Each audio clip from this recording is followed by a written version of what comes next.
Hello everyone, my name is Manish Kumar Gautam and I am faculty of biology in resonance.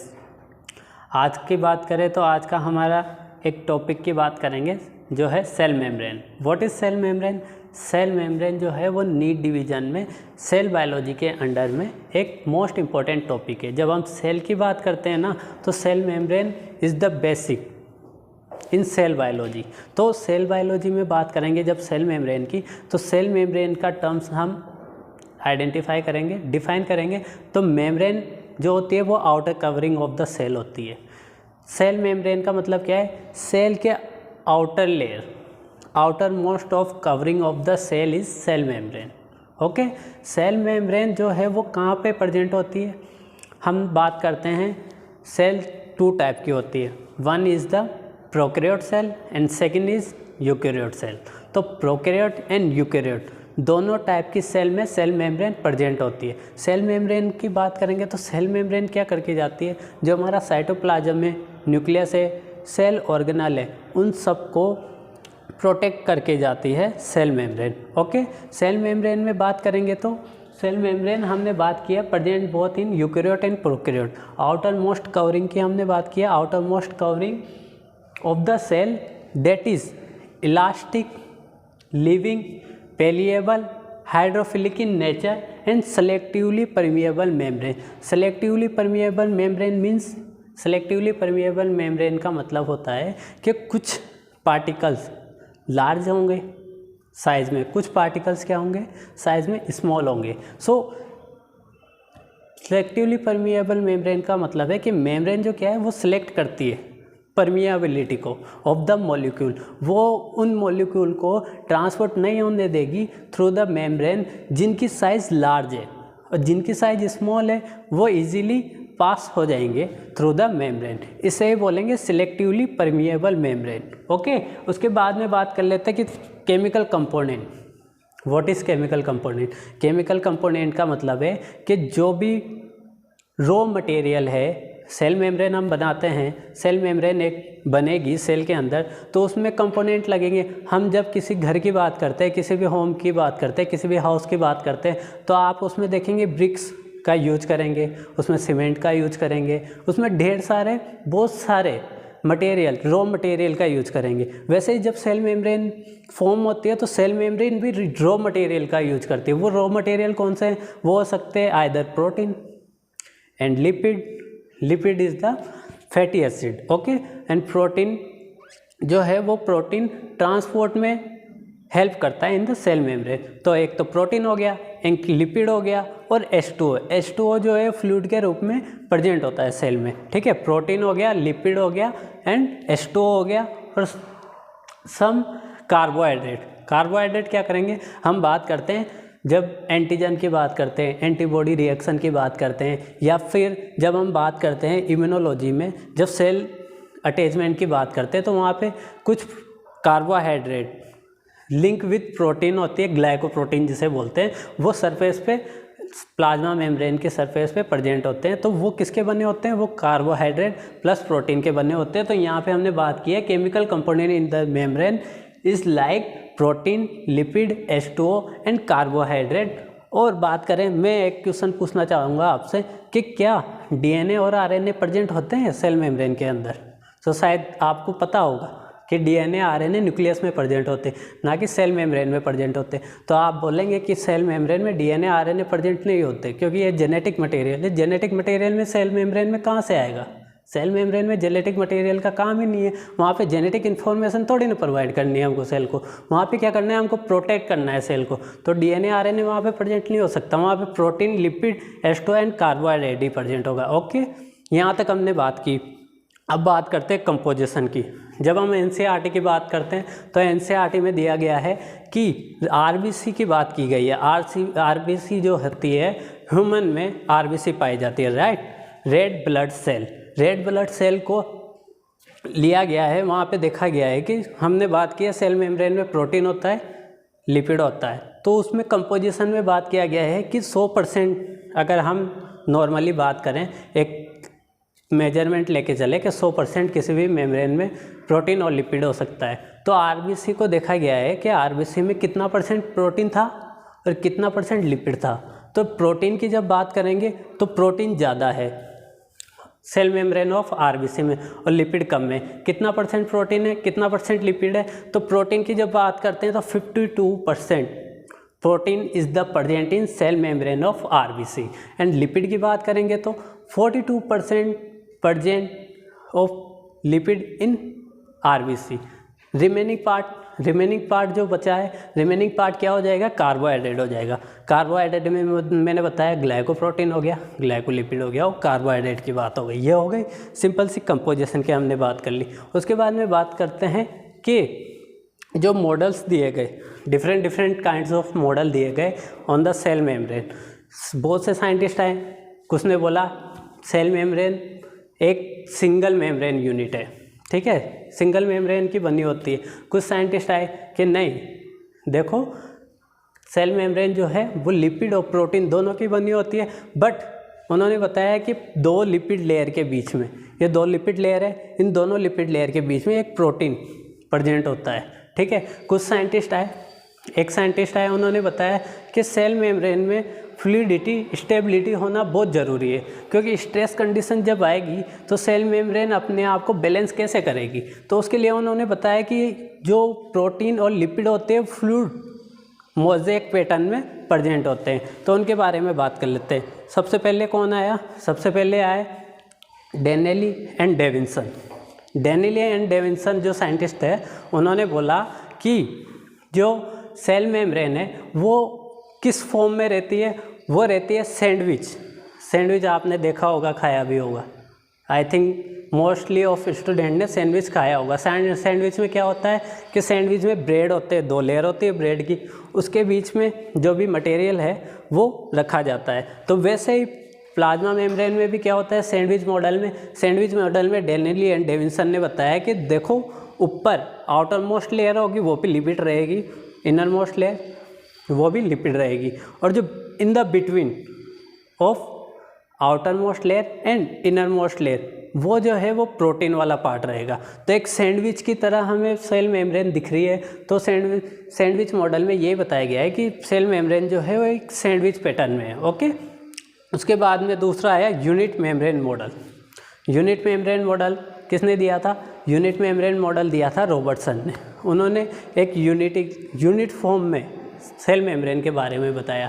Third जो सबसे important और सबसे most जो माना गया है कि हाँ सेल मेम्ब्रेन इसी फॉर्म में रहती है, मोस्ट ऑफ साइंटिस्ट ने भी माना उन साइंटिस्ट की बात जिन्होंने फ्लूइड मोज़ेक मॉडल दिया। उन फ्लूइड मोज़ेक मॉडल देने वाले साइंटिस्ट का नाम क्या है, उनका नाम है Singer and Nicolson. Singer and Nicolson scientist ने बोला कि जो सेल मेम्ब्रेन होती है वो फ्लूइड मोज़ेक मॉडल के रूप में, पैटर्न के रूप में प्रेजेंट होती है। मोज़ेक का मतलब क्या है, वो फ्लूइड का मतलब क्या है, फ्लूइड मतलब जो लिपिड होती है ना, वो लिपिड क्या करती है, मान लो जैसे टेम्परेचर हाई हो गया या लो हो गया तो वो स्टेबिलिटी एंड फ्लूइडिटी बना के रखती है प्लाज्मा मेम्ब्रेन में। और मोज़ेक का मतलब क्या हो गया, प्रोटीन जो है और लिपिड जो है वो दोनों कंबाइंडली फॉर्म में रहते हैं। इन तीनों जो मैंने बताया मॉडल्स, ये तीनों मॉडल्स एनसीईआरटी में 1 by 1 दे रखे हैं।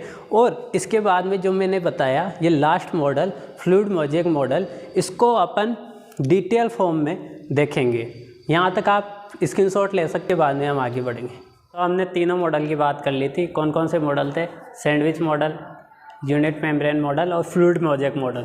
फ्लूइड मोज़ेक मॉडल में हम बात करने वाले हैं स्ट्रक्चर की। सेल मेम्ब्रेन की स्ट्रक्चर में कौन कौन से कंपोनेंट होते हैं हमने बात की थी, प्रोटीन, लिपिड एंड कार्बोहाइड्रेट की बात की थी। अब देखेंगे प्रोटीन कहाँ पे होता है, लिपिड कहाँ पे होता है, ठीक है, लिपिड के कौन कौन से पार्ट होते हैं, ठीक है, उसके बारे में बात करेंगे। Done, okay. तो 2 टाइप ऑफ प्रोटीन की बात करते हैं, एक होती है एक्सट्रिंसिक प्रोटीन, एक होती है intrinsic protein. Extrinsic protein external part पे पाई जाएगी ऑफ द सेल मेम्ब्रेन, और इंट्रिंसिक प्रोटीन क्या होगी, एम्बेडेड होगी। एम्बेडेड का मतलब दसे हुए रहना, ठीक है, एम्बेडेड होगी इन द सेल मेम्ब्रेन। जो इंट्रिंसिक प्रोटीन है उसको हम इजीली रिमूव नहीं कर सकते by the drug, but extrinsic protein को रिमूव किया जाता है क्योंकि उस पेरिफेरल रेंज में होती है, आइदर आउटर साइड पे भी हो सकती है लिपिड के, आउटर इनर साइड भी हो सकती है। अब स्ट्रक्चर की बात कर लेंगे, ठीक है, बाद में फंक्शन की बात करेंगे। यहाँ पे स्ट्रक्चर जो मैंने बना रखा है ये प्लाज्मा मेम्ब्रेन है। आरबीसी की बात करेंगे, उनमें देखेंगे हमने बात की थी, ये कौन सी प्रोटीन है, ये प्रोटीन है एक्सट्रेंसिक, एक्सट्रेंसिक, ठीक है। एक्सट्रेंसिक में कौन से आ जाएगी, फॉर एग्जांपल बात करेंगे तो स्पेक्ट्रिन प्रोटीन। स्पेक्ट्रिन प्रोटीन जो होती है वो एक्सट्रेंसिक प्रोटीन में काउंट की जाती है। सेकंड की बात करेंगे तो सेकंड जो है वो ये जो एम्बेडेड है, मैंने बात की थी सेल मेम्ब्रेन में एम्बेडेड होती है, वो कौन सी प्रोटीन है, वो प्रोटीन है यहाँ पे कौन सी है, ये intrinsic, intrinsic protein. Okay, extrinsic होगी, इंट्रेंसिक हो गई। अब बात करते हैं, एक लिपिड मॉलिक्यूल होता है सेल मेम्ब्रेन में, वो होता है कोलेस्ट्रॉल। कोलेस्ट्रॉल के नाम आपने बहुत सुने होंगे। कोलेस्ट्रॉल डिपोजिशन होने पे मोटापा बढ़ जाता है, तो कोलेस्ट्रॉल के हम जब बात करते हैं तो सेल मेम्ब्रेन में अगर कोलेस्ट्रॉल प्रेजेंट रहता है तो उससे क्या होता है, उससे परमियाबिलिटी, फ्लूइडिटी, राइट, वो जो होती है वो सेल मेम्ब्रेन को मेंटेन करने में बहुत ज़्यादा हेल्प करती है। अगर कोलेस्ट्रॉल नहीं रहेगा ना तो जो फ्लूइडिटी है ना वो अनबैलेंस हो जाएगी, फ्लूइड रहेगी ही नहीं। अगर हाई टेम्परेचर पे चले जाए, लो टेम्परेचर पे चले जाए, है ना, तो फ्लूइडिटी एंड स्टेबिलिटी को मेंटेन कौन करके जा रहा है, कोलेस्ट्रॉल। बाय चांस अगर क्वेश्चन आ जाए एग्जाम में, नीट में, कि what is function of cholesterol, so आपका आंसर क्या होगा, आपका आंसर होगा fluidity and stability in the cell membrane. Okay, तो कोलेस्ट्रॉल कहाँ पे प्रेजेंट होता है, कोलेस्ट्रॉल कहाँ पे प्रेजेंट होगा, यहाँ पे बिटवीन द, ये लिपिड मॉलिक्यूल है, ठीक है, लिपिड मॉलिक्यूल के बीच में यहाँ पे कोलेस्ट्रॉल डिपोजिशन होता है, ये कोलेस्ट्रॉल है। ओके,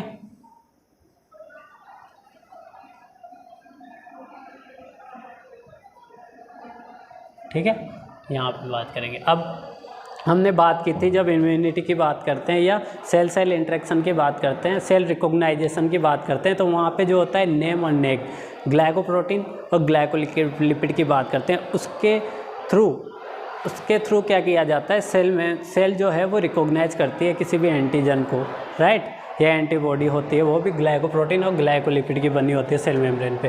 तो इस यहाँ पे जो है वो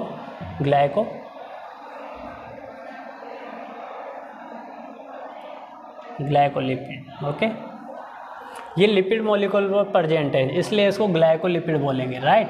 और अगर यहाँ पे ये वाला जो है वो ग्लाइकोप्रोटीन है, राइट।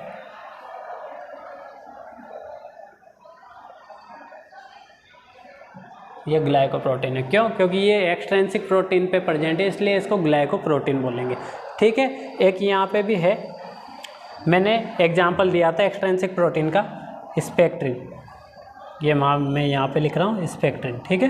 ये स्पेक्ट्रिन किसका एग्जांपल है, ये एक्सट्रेंसिक प्रोटीन का एग्जांपल है। ओके, इंट्रेंसिक प्रोटीन है, इन्हें बात कर ली थी, ये वाले इंट्रेंसिक प्रोटीन है जिसके थ्रू क्या होगा, ट्रांसपोर्ट होगा। हमने स्ट्रक्चर की पूरी बात कर ली, लिपिड मॉलिक्यूल की बात कर लेते हैं, थोड़ी सा लिपिड मॉलिक्यूल के बारे में समझ लेते हैं कि लिपिड मॉलिक्यूल में दो पार्ट होते हैं। ये वाला पार्ट जो है वो क्या कहलाएगा, ये वाला पार्ट कहलाएगा हेड, राइट, और ये वाला जो पार्ट है वो क्या कहलाएगा, वो कहलाएगा टेल, राइट।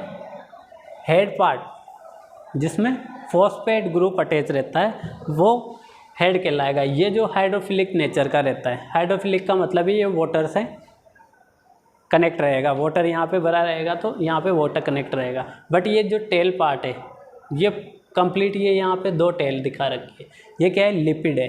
लिपिड जो होती है वो हाइड्रोफोबिक होती है इन नेचर, और जो ऊपर वाला पार्ट है वहाँ पे हाइड्रोफिलिक नेचर है। वहाँ हाइड्रोफिलिक नेचर का मतलब है कि जो H2O होता है उससे फ्रेंड सर्किल बना के रखेगा ये कौन, ऊपर वाला हेड पोर्शन। बट यहाँ पे आते आते लिपिड आ जाएगा। लिपिड क्या होता है, हाइड्रोफोबिक होता है। आप देखते हैं कोई भी वाटर की या किसी की लिपिड, जैसे हमने घी ले लिया, ऑयल ले लिया, उसकी ड्रॉप जब आप पानी में डालते हो तो ऊपर ही स्विम करती रहती। क्यों? क्योंकि वो एक दूसरे के अगेंस्ट रहते हैं, वो एक दूसरे पे मिक्सअप नहीं हो सकते। तो यहाँ पे भी वाटर यहाँ पे आके लिपिड में आके मिक्सअप नहीं हो सकता, राइट। तो यहाँ पे जो भी है, यहाँ पे ये दो टेल है, एक सैचुरेटेड रहती है, एक अनसैचुरेटेड रहती है। सैचुरेटेड अनसैचुरेटेड के पीछे भी एक मैकेनिज्म है। क्या मैकेनिज्म है? कि ये स्टेबिलिटी को प्रोवाइड करके जाती है। Unsaturation double, unsaturation single, right, done, okay. उसके बाद में बात करेंगे यहाँ पे क्या होता है। ये जो यहाँ पे दिखा रहा हूँ मैं, ये अगर ये लिपिड मॉलिक्यूल और ये लिपिड मॉलिक्यूल के बीच में, राइट, यहाँ पे कुछ मूवमेंट होता है, उसे बोलते हैं flip flop movement. Flip flop, flip flop का मतलब क्या है? कि जो एक बाई लेयर होती है लिपिड मेम्ब्रेन, ठीक है। तो ये जो अपर साइड वाली मोनोलेयर है और ये लोअर साइड वाली मोनोलेयर है, वो एक दूसरे के लोकेशन पे ट्रांसपोर्ट हो सकती है, राइट। क्यों ट्रांसपोर्ट होती है? क्या क्यों रीजन क्यों पड़ा कि ये फ्लिप फ्लॉप मूवमेंट कर रहे हैं? क्योंकि जब हमने बात करी कि स्ट्रेस कंडीशन में हो सकती है ये कि लिपिड मॉलिक्यूल यहाँ से डिटेच हो गया और यहाँ पे लिपिड मॉलिक्यूल की नीड है, तो ये नीचे वाला ऊपर चला जाएगा। ऐसे अगर नीचे वाले में ज़रूरत है, यहाँ पे एम्प्टी हो गया ये रीजन, तो यहाँ से नीचे आ जाएगा, ठीक है। ये फ्लिप फ्लॉप मूवमेंट हो गया। उसके बाद में भी एक मूवमेंट और आता है। अगर हम बात करें, जैसे ये दो लिपिड मॉलिक्यूल है, ठीक है, अगर ये यहाँ पे आए, ठीक है, और ये यहाँ पे आए, ठीक है, तो ये लेटरल साइड में, बट ये लेटरल साइड में है क्या? नहीं है ना, ये क्या है? एक दूसरे के सामने है, फ्रंट में है, बट ये लेटरल साइड में, ये वाला। तो इस मूवमेंट को क्या बोलेंगे? इस मूवमेंट को बोलेंगे लेटरल मूवमेंट, लेटरल मूवमेंट, ठीक है। लेटरल मूवमेंट की बात करेंगे, ठीक है, लेटरल मूवमेंट की बात करेंगे यहाँ पे, है ना। लेटरल मूवमेंट समझ में आ गया। फ्लिप फ्लॉप मूवमेंट समझ में आ गया। हमने बात की एक्सट्रिंसिक प्रोटीन की, जो बाहर की साइड प्रेजेंट रहती है। एक्सट्रिंसिक प्रोटीन पे ग्लाइकोप्रोटीन प्रेजेंट रहता है। यहाँ पे जो लिपिड मॉलिक्यूल है ग्लाइकोलिपिड प्रेजेंट रहता है। कोलेस्ट्रॉल अटैच रहता है यहाँ पे अंदर की साइड। इंट्रिंसिक प्रोटीन होती है, राइट। लिपिड मॉलिक्यूल के मूवमेंट की बात की, दो टाइप के मूवमेंट होते हैं। एक होता है फ्लिप फ्लॉप मूवमेंट, दोनों बाई मोनोलेयर अपर साइड वाली, लोअर साइड वाली, दोनों में अगर मूवमेंट होता है तो फ्लिप फ्लॉप मूवमेंट कहलाता है। अगर सेम मोनोलेयर में, एक मोनोलेयर में, सेम लेयर में अगर जो पास के लिपिड मॉलिक्यूल है उनमें अगर ट्रांसपोर्ट होगा तो क्या होगा? लेटरल मूवमेंट बोलेंगे। लेटरल मूवमेंट के बाद में बात कर लेते हैं फंक्शन। नॉर्मली अगर सेल मेम्ब्रेन बना रहे हैं तो फंक्शन की भी बात करेंगे। फंक्शन की बात कर लेते हैं कि वो फंक्शन क्या करती है। मैंने शुरू में स्टार्टिंग में बोला है, प्रोटेक्शन देगी, सपोर्ट देगी, स्ट्रेंथ देगी। सपोर्ट, प्रोटेक्शन, स्ट्रेंथ देगी सेल को। सेल रिकॉग्नाइज और इम्यूनिटी की बात की गई है। नेग ग्लाइकोप्रोटीन, ग्लाइकोलिपिड क्या काम करते हैं? वो सेल रिकॉग्नाइजेशन एंड इम्यूनिटी में काम आते हैं, ठीक है। ट्रांसपोर्ट ऑफ मॉलिक्यूल की बात करेंगे। ट्रांसपोर्ट ऑफ मॉलिक्यूल की बात करेंगे तो ट्रांसपोर्ट जो है, मॉलिक्यूल का ट्रांसपोर्ट तो करना पड़ेगा। सेल मेम्ब्रेन है, सेल मेम्ब्रेन में बहुत से मॉलिक्यूल है, लिपिड मॉलिक्यूल है, कार्बोहाइड्रेट है या फिर आयंस है, उनका मूवमेंट होगा। मूवमेंट के लिए क्या करेंगे? जो टू टाइप के ट्रांसपोर्ट होते हैं, एक होता है पैसिव ट्रांसपोर्ट, एक होता है active transport, right. Passive transport क्या होता है? पैसिव ट्रांसपोर्ट एक तो सिंपल डिफ्यूजन और एक होता है osmosis, right. Simple diffusion normally gas क्या करती है? गैस के लिए कोई ट्रांसपोर्ट व्हीकल या ट्रांसपोर्ट वेक्टर की ज़रूरत नहीं होती हमें। गैस स्मॉल मॉलिक्यूल में प्रेजेंट होती है, ओके। तो स्मॉल मॉलिक्यूल क्या डायरेक्ट सेल मेम्ब्रेन के थ्रू पास हो सकता है? हाँ, हो सकता है। जैसे गैसेस में O2 की बात करेंगे। O2 यहाँ से आके, ये जैसे मैंने O2 मॉलिक्यूल लिखा है, ठीक है, ये यहाँ से ट्रांसपोर्ट होके यहाँ से पास हो सकता है। यहाँ पे O2 लिख देता हूँ मैं, ये पास हो सकता है, ठीक है। O2 के बाद में बात करेंगे N2, नाइट्रोजन, राइट। नाइट्रोजन भी पास हो सकती है। उसके बाद ये पैसिव में बता रहा हूँ, सिंपल डिफ्यूजन में अक्रॉस द सेल मेम्ब्रेन अगर चला जाएगा तो सिंपल डिफ्यूजन कहलाएगा। ऑस्मोसिस की बात कर ले, वाटर की मैंने बात की थी कि वाटर का भी ट्रांसपोर्ट होता है। पहले वाली हमने बोर्ड पे जब लिखा था तो उसमें वाटर भी बताया था। तो वाटर, यहाँ पे मैं बात करूँ, वाटर की बात कर लो मैं, ठीक है, ये वाटर है, वाटर में ट्रांसफ़र करवा रहा हूँ वाटर को। क्या वाटर जा सकता है सेल मेम्ब्रेन के थ्रू? जा तो सकता है। आपने पढ़ा होगा एक्सोऑस्मोसिस, एंडोऑस्मोसिस की बात की जाती है। तो एक्सोऑस्मोसिस, एंडोऑस्मोसिस तब क्या होता है? बाई चांस मान लीजिए सेल के बाहर में वाटर ज़्यादा है, ठीक है, comparison to solute molecule, solution ज़्यादा है, वाटर ज़्यादा है, तो वो क्या होगा, सेल मेम्ब्रेन के बाहर वाली साइड में अगर वाटर ज़्यादा है तो सेल मेम्ब्रेन के बाहर वाली साइड से अंदर वाली साइड में आ जाएगा, इनर साइड में आ जाएगा। आउटर टू इनर मतलब हाई कंसंट्रेशन पे बाहर वाली साइड में, आउटर ऑफ सेल मेम्ब्रेन पे हाई कंसंट्रेशन ऑफ वाटर है, इनर साइड पे लो कंसंट्रेशन ऑफ वाटर है, तो water inner to outer to inner आएगा तो उसे क्या बोलेंगे, एंडोऑस्मोसिस बोलेंगे। हाई कंसंट्रेशन से लो कंसंट्रेशन में अगर ट्रांसपोर्ट होगा H2O मॉलिक्यूल का तो उसे बोलेंगे ऑस्मोसिस, और इनर साइड में होगा तो एंडोऑस्मोसिस, राइट। तो एंडोऑस्मोसिस तभी हो सकता है जब हाई वाटर मॉलिक्यूल बाहर की साइड हो और अंदर की साइड लो हो, ठीक है। वाटर मॉलिक्यूल भी आ सकता है, ठीक है। पैसिव ट्रांसपोर्ट, पैसिव ट्रांसपोर्ट की बात करेंगे, क्या एटीपी यूज होगी पैसिव ट्रांसपोर्ट में? मैं अभी तक जब तक बात कर रहा हूँ मेरे को कहीं भी यहाँ एनर्जी की जरूरत नहीं पड़ी। Passive transport along the concentration gradient होता है, high concentration to low concentration जाएगा तो अलोंग द कंसंट्रेशन जाएगा, हाई टू लो जाएगा। कोई भी आप अपर साइड में कोई भी चीज़ रख दीजिए, उसको सीढ़ियों से फेंकिए, क्या होगा, वहाँ पे कोई एटीपी की ज़रूरत पड़ेगी, वो ऐसे ही नीचे आ जाएगी बिना एनर्जी के, तो उसे क्या बोलेंगे, उसे बोलेंगे passive transport along the concentration gradient. अब दूसरा वाले बात कर लेते हैं ट्रांसपोर्ट की, active transport. Active transport activity की जब बात करी जाती है तो एनर्जी, हम एक्टिव कब होते हैं, हम जब एक्टिव होते हैं जब हम फूड यूटिलाइज करते हैं, फूड यूटिलाइज करने के बाद हमें एनर्जी आती है, राइट। तो एक्टिविटी की बात करेंगे तो एक्टिव ट्रांसपोर्ट की भी बात तभी की जाती है जब वहाँ पे एनर्जी यूज की जाए। एनर्जी किस फॉर्म में यूज की जाएगी, एनर्जी की फॉर्म की बात करें, यहाँ पे मैंने ये डायग्राम बना रखा है, यहाँ पे एटीपी है, एटीपी के फॉर्म में हम एनर्जी यूज करेंगे, राइट। एटीपी आया, एटीपी यहाँ पे बाइंड करेगा प्रोटीन पे जैसे ही फॉस्फेट बाइंड करेगा ये एक्टिव हो जाएगा। एक्टिव होते क्या होगा, ये प्रोटीन है carrier protein, right, carrier protein है, ये प्रोटीन ओपन हो जाएगा। मैंने इस प्रोटीन को यहाँ पे आपको दिखाया गया है कि समझ में आ जाए थोड़ा सा। तो एटीपी जैसे यहाँ पे बाइंड करेगा, बाई चांस यहाँ ही बाइंड कर गया, ठीक है, बाइंड करेगा, ओपन होगा चैनल, कैरियर प्रोटीन ओपन होगा, जो भी मॉलिक्यूल है। अब कौन से मॉलिक्यूल एक्टिव ट्रांसपोर्ट के थ्रू जाते हैं, एक्टिव ट्रांसपोर्ट के थ्रू जाने वाले मॉलिक्यूल हो गए आयंस, ठीक है। पैसिव के थ्रू कौन कौन से गए थे, गैसेस एंड H2O, ये दोनों मॉलिक्यूल पैसिव से जाते हैं, एक्टिव से आयंस जाएंगे, ठीक है। या फिर कौन से जाएंगे, जैसे polar molecule, right, polar molecule, और ये न्यूट्रल मॉलिक्यूल है। पोलर मॉलिक्यूल के लिए या आयंस के लिए हम क्या करेंगे, एक्टिव ट्रांसपोर्ट की बात करेंगे। एक्टिव ट्रांसपोर्ट में जो यहाँ पे एटीपी यूज हुआ, इंटर ओपन हुआ, चैनल ओपन होने के बाद आयंस अंदर चले गए, ठीक है, बाहर से।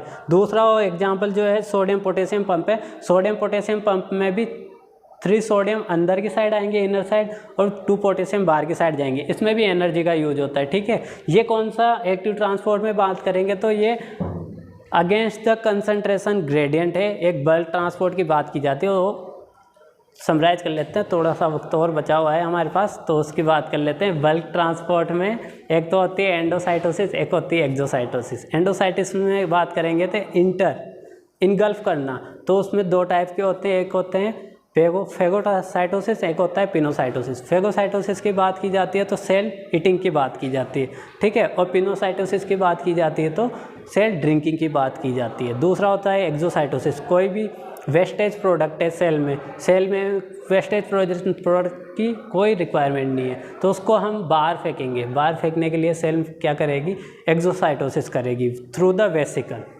ये पूरा का पूरा हमारा सेल मेम्ब्रेन था। सेल मेम्ब्रेन के फंक्शन क्या है, मॉडल क्या है, इन सब के बारे में बात की। Thank you so much.